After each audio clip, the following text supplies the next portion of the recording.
ஓம் சாந்தி. அவ்யக்த சமிகை 12 ஏப்ரல் 2026. பாபா நமக்கு இன்னைக்கு புரிய வைக்கிறாரு. अगर आपसे कोई टक्कर लेता है तो आप उसे अपने स्नेह का पानी दो.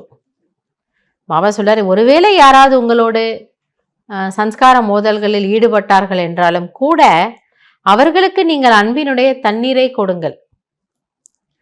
आप अपने मधुरता और नम्रता के गुण को नहीं छोड़ो. அவங்க ஒருவேளை கசப்பான முள் போல இருக்கலாம். பாபா சொல்றாரு, உங்களுடைய இனிமைத்தன்மை எனக்கூடிய அந்த நறுமணத்தை நீங்க விட்டுடாதீங்க. அவங்களுடைய தவறான சன்ஸ்காரத்துல எவ்வளவு பிடிவாதமா இருக்காங்க. நீங்க உங்களுடைய நல்ல சன்ஸ்காரத்துல பாபாவை என்ன சொல்றாரு, தப்பே இல்லை, பிடிவாதமா இருங்களேன், நீங்க அப்படி இருங்க, ஆனால் நான் உங்க கூட எப்படி இருப்பேன், ஸ்வீட்டா தான் இருப்பேன். சங்கல்பம் வச்சு பாருங்கிறார். நம்ரதாக்கு ட்ரெஸ் பெஹன்கர் ரஹோ. ஸோ அந்த அந்த எதிரில் இருக்கக்கூடிய நபர்னுடைய கசப்பு தன்மை இங்கே தாக்கக்கூடாதுன்னா பாபா சொல்றாரு, பணிவுத்தன்மை எனக்கூடிய கவசம். இது ஒரு பெரிய இன்னைக்கு ஒரு சொல்யூஷன் கொடுக்குறாரு பாபா. அந்த கவசம் இருந்ததுன்னா அந்த எதிரில் இருக்கக்கூடிய வார்த்தைகள், செயல்கள், புண்படுத்தும் விதமான விஷயங்கள் அது இந்த கவசத்தில் அப்படியே தாக்கிட்டு என்ன பண்ணுமா, அந்த அம்பெல்லாம் கீழே விழுந்துடுமா. எது நம்முடைய பணிவுத்தன்மை. அப்போ ஒருவேளை நம்மக்கிட்ட பணிவுத்தன்மை இல்லைன்னா,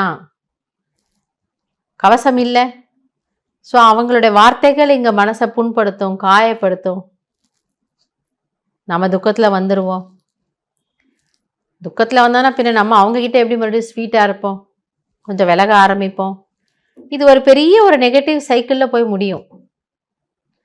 எப்போ அந்த பணிவுத்தன்மை எனக்கூடிய கவசம் ட்ரெஸ்ஸை நீங்கள் போடலைன்னா, போட்டுட்டோன்னா பிரச்சனை இல்லை.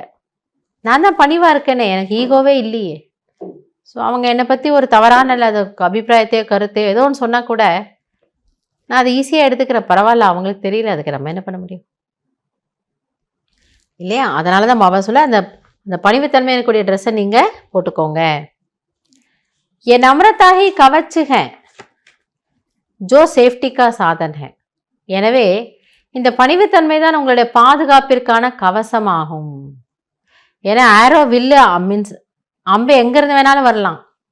இந்த சைட்லேருந்து வரும், அந்த சைட்லேருந்து வரும், நாலாபுறங்களிலுமிருந்து வரும். நம்ம பண்ண வேண்டியது ஒரே வேலை தான். நாலாபுறலையும் கையை அப்படி இப்படி பண்ணி கஷ்டப்பட வேண்டாம். சிம்பிளி அந்த கவசத்தை போட்டுக்கோங்க. எங்கேருந்து ஆயுதங்கள் வில் அம்பு வந்தாலும் அது அப்படி கீழே விழுந்துடும். அதாவது எந்த சுச்சுவேஷன் எப்படி வந்தாலும் அந்த அகங்காரம் இல்லைன்னா நம்ம தப்பிச்சிடலாம். संस्कारों की रास मिलाने का सबसे सहज तरीका है स्वयं नम्रचित और मधुरता संपन्न बन जाओ, दूसरे को श्रेष्ठ सीट दे दो. எனவே உங்களுடைய சன்ஸ்காரங்களில் அந்த ஒத்து போவதற்கான மிகப்பெரிய அந்த ஒரு வழி என்னவென்றால், சதா நீங்கள் பணிவானவராகவும் மற்றும் இனிமைத்தன்மை நிறைந்தவராகவும் ஆகுங்கள்.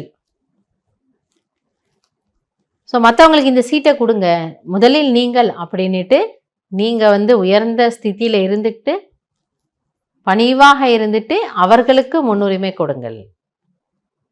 அது கூட ஒரு பெரிய ஒரு புண்ணிய கர்மம் தான் அப்படின்னு பாபா நமக்கு புரிய வைக்கிறார். நல்லது. ஓம் சாந்தி.